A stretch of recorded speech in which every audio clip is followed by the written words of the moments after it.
अयोध्येतील राम मंदिरात दानपेटीच्या रकमेत झालेल्या घोटाळ्याचा निषेध करण्यासाठी नागपूरमध्ये आज काँग्रेस पक्षाकडून प्रसिद्ध पोद्दारेश्वर राम मंदिराजवळ भजन कीर्तन करत निषेध आंदोलन केले जात आहे।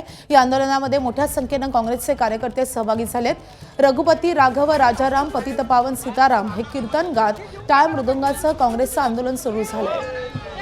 आपण नागपूरमधली थेट दृश्य पाहतोय। आपले प्रतिनिधी रजत वशिष्ठ आपल्या सोबत आहेत। रजत, ठाकरेंच्या शिवसेनेकडून या मुद्द्यावर आता सध्या आक्रमक भूमिका घेतली जात असताना आता काँग्रेसने देखील निषेध आंदोलन केले।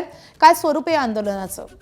निश्चितच शिवसेना ठाकरे गटाने लवकरच नागपुरातही आंदोलन करण्याची घोषणा केली होती आणि आज नागपुरात काँग्रेसचं आंदोलन प्रसिद्ध पोद्दारेश्वर राम मंदिर समोर होत आहे। भजन कीर्तन करून अत्यंत व्यस्त मार्गावर काँग्रेसचे कार्यकर्ते जे आहेत ते लोकांचा राम मंदिरामधील दानपेटीतील जो काही कथित घोटाळा आहे त्याकडे लक्ष वेधत आहेत आणि सध्या काँग्रेसचे राम मंदिर आहे जिथे आम्ही लहानपणापासून येतो।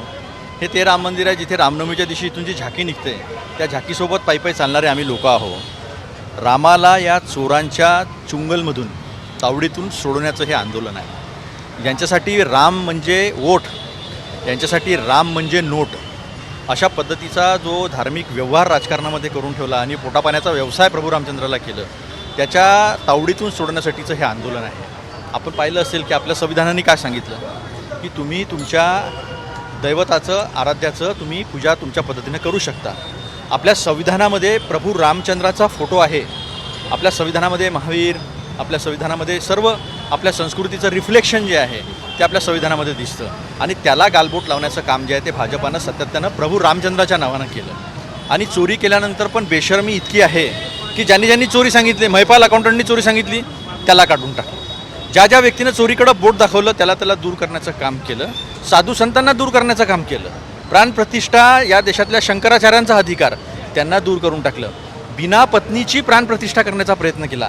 आपण पाहिलं असेल की जेव्हा सीतामाता या वनवासामध्ये होत्या आणि यज्ञ करायचा होता प्रभू रामाला तर सीतामातेची प्रतिमा तयार करून प्रभू रामाच्या बाजूला बसून ती पूजा केली होती, कारण पत्नीशिवाय पूजा पूर्ण होत नाही असं आपलं धर्मशास्त्र सांगतं।